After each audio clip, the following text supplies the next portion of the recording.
The story we are about to hear today unfolds in ancient Syria, amid the dusty bazaars of Damascus and the quiet alleys of Aleppo. But I swear to you, my friends, this tale is pure poison of betrayal mixed with the blazing fire of divine justice, the kind that makes your blood run cold in your veins. In a world ruled by greed and avarice, where money becomes more important than blood ties, a painful story begins that shakes hearts. A girl wronged by those closest to her, her rights stolen, expelled from her father's house as if she were a stranger, without mercy or compassion. How can brothers turn into enemies? How can the oppressed be deprived of their rights while the oppressor enjoys wealth? This is the story of Fatima, the girl who faced the cruelty of her brothers after the death of her just merchant father, finding herself alone in the street with nothing but her faith in the justice of heaven. But will she remain oppressed forever, or does fate hold surprises for her that no one expected? Follow with us this touching story, and watch how the revenge of justice is stronger than human injustice. In ancient times, in a distant village surrounded by mountains and valleys, there lived a man named. He was a famous merchant in the market of the city of Damascus, buying and selling grains. His provision was abundant and his wealth great, but he was not like other merchants. He was a just, merciful man with a kind heart, helping the poor and wishing good for everyone.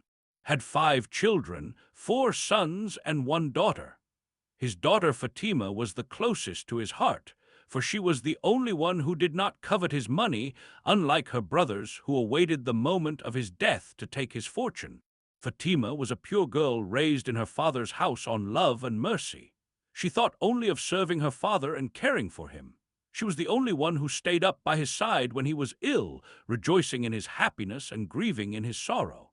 She knew that her 4 brothers did not have the same kind heart. They thought only of money and cared only for their own interests. Many suitors came for her hand, but she refused marriage and said to her father, "Oh, my father, I do not need a man to possess me. I want to stay by your side, care for you and attend to you, for this is my duty." Rejoiced at her words and felt at ease, for he knew that her brothers would never treat her as her kind heart deserved, and he feared for her from them. After his death drew near, grew old until the day came when he fell seriously ill. Fatima stayed by his side day and night, caring for him, wiping his forehead and praying for his recovery, but the illness did not spare his weak body. After days of suffering, he passed away holding his daughter's hand, tears in his eyes, as if he knew that days of torment had begun for her. At that moment, only Fatima was in the house, while her brothers did not arrive until they learned that their father had died. They entered the house thinking only of one thing, the inheritance. They did not grieve as Fatima grieved, nor weep as she wept, but sat in their father's room and began discussing the division of money as if nothing had happened. Days after their father's death, the 4 brothers gathered in the family home, sat around the table with papers and ledgers, counting the money and dividing the lands and properties among themselves. The eldest brother was the most greedy, saying in a sharp voice, "We must divide the inheritance quickly, no need for delay." As for the brother, he said with a sly smile, "We will take everything, for Fatima is a girl and has no right to inheritance." Fatima looked at them in shock and said in a trembling voice, "But my brothers, I was with my father all his life, serving him and staying up for his comfort. How can you deprive me of my right?" The 3rd brother laughed mockingly and said, "Don't be foolish, Fatima. We are the men and the money is ours, and you are just a girl. Live as women live, you have no business with these matters." Fatima tried to appeal to their hearts, reminding them of Allah, telling them that depriving her of her right was a great injustice. But there was no mercy in their hearts. After they finished dividing the wealth, each took his share, and the big house went to the 3rd brother, the cruel man who knew no mercy. One day, Fatima came to the house to take some of her things, but she was surprised by standing at the door saying coldly, "You no longer have a place here. This house is mine now. Get out immediately." Fatima looked at him with tearful eyes and said, "Where shall I go? This is my father's house." But he did not listen to her. instead grabbing her hand and pushing her out of the house forcefully, then slamming the door in her face, leaving her in the darkness with no shelter, no family, no support. Fatima went out into the street, not knowing where to go, for her whole life had been in this house, living on what her father provided. She walked the roads feeling fear and betrayal, remembering how her brothers used to hold her hand when they were afraid as children, but today she had become alone and weak, with no one asking about her. The sky began to rain, so she sheltered by an old wall and sat crying, praying to Allah to return her right to her and take justice for her from those who wronged her. She did not know that fate was hiding surprises for her beyond imagination, and that the coming days would bring her even greater injustice, but also the justice of heaven. Fatima sat under the rain, shivering from the cold, feeling that the whole world had abandoned her. She could not believe that her brothers, who once shared food and play with her in childhood, had turned into heartless beasts, expelling her from her father's house as if she were a stranger without mercy or compassion. She raised her eyes to the sky, her tears mixing with the raindrops, then whispered in a trembling voice, "O Allah, you know that I have not wronged anyone, and you know that they took my right by force, so do not leave me alone, O Lord." But the sky did not answer, and the rain continued to fall, as if crying with her. Fatima began walking the streets searching for a place to take shelter, but no one helped her. In her village, people feared interfering in others' affairs, and no one dared stand against her brothers, for they had become owners of money and influence after their father's death. Finally, she reached an old house on the outskirts of the village where an elderly woman named lived, known for her wisdom and kind heart. She knocked on the door shyly, and when the old woman opened it, she looked at her with sorrow and said, "Come in, my daughter, I know what happened to you, for village news reaches me quickly." Fatima entered and sat by the fireplace, feeling some warmth for the first time in days. She looked at the old woman and said in a choked voice, "Aunt, am I the one who is wrong? Was I supposed to stay silent and let them take my right?"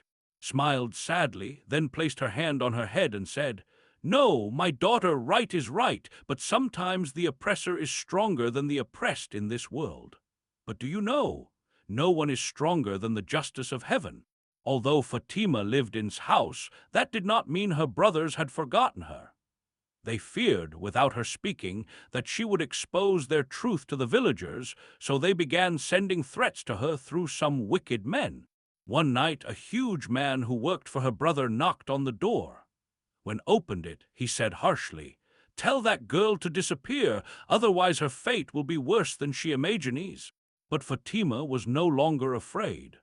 She looked at him with steady eyes and said, "I ask nothing from them except my right, and if they think threats will scare me, they are mistaken."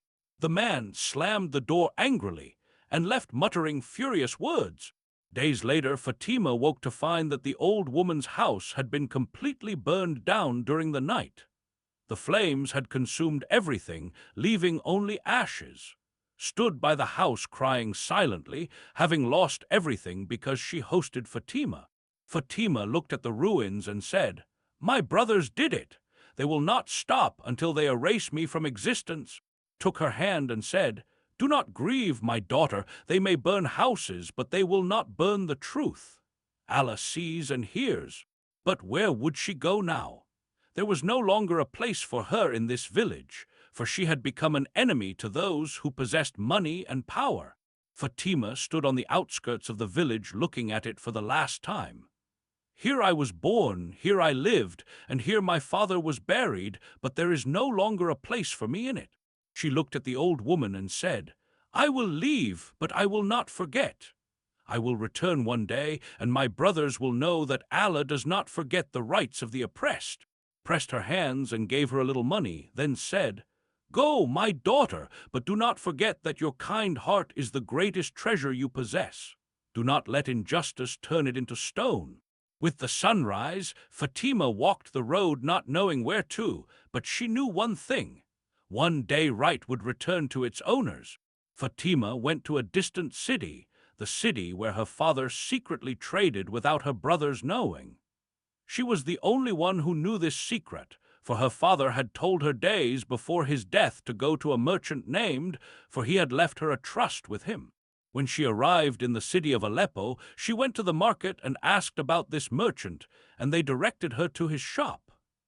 She knocked shyly, and when she entered and introduced herself, received her with warm welcome and overwhelming joy.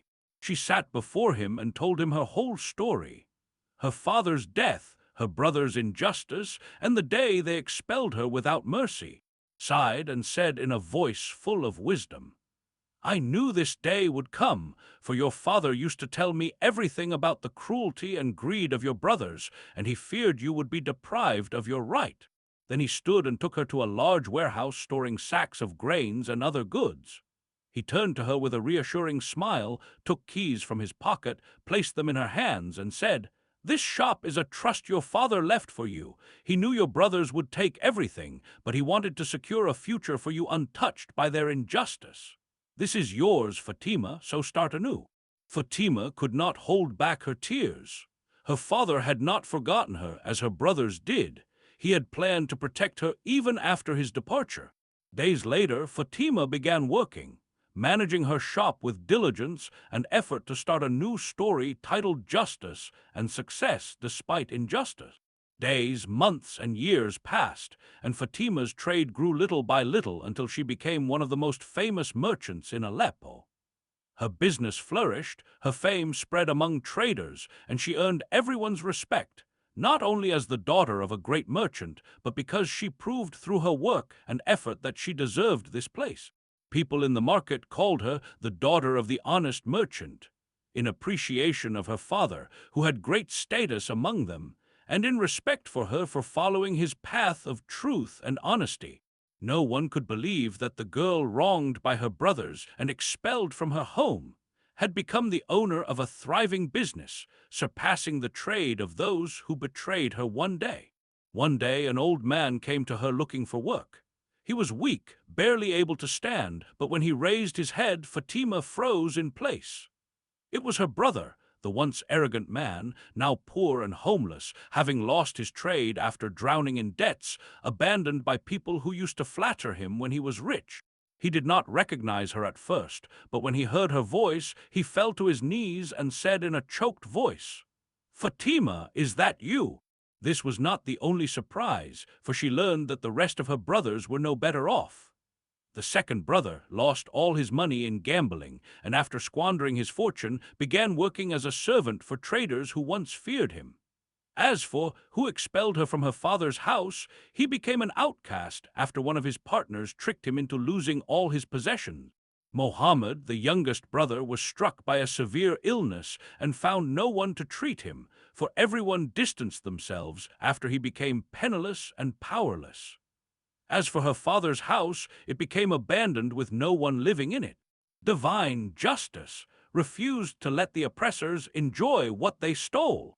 Fatima returned to her village after years, but not as the poor girl expelled without strength or power. This time she entered as a strong lady, owner of money and influence, and everyone looked at her in astonishment and respect. Her brothers came to her one after another, asking for forgiveness and mercy. "Forgive us, Fatima, we did not know that injustice would rebound on us." But she looked at them in silence and said, "Were you not the ones who said I deserved nothing? Were you not the ones who left me in the street with no shelter?" They could not reply, for they knew she was right. Despite all they did to her, Fatima was not cruel like them. She did not take revenge or retaliate as they would have if in her place, but decided to give each of them a portion of money to start their lives anew. But she set one condition: "I will not live with you, and I will never trust you again, but I will not be the cause of your destruction as you were the cause of my suffering." They cried before her, but they knew they had lost their sister forever. Fatima left the village, but she did not leave her mark on it. Her story became told among people, and the injustice done to her became an example warning every person who covets another's right. As for her, she lived her life with dignity, no longer needing her brothers, but they became the ones in need of her. And so the tale ended, but the lesson remained engraved in the hearts of those who heard it. Injustice may last long, but does not endure, and right may be delayed, but is never forgotten.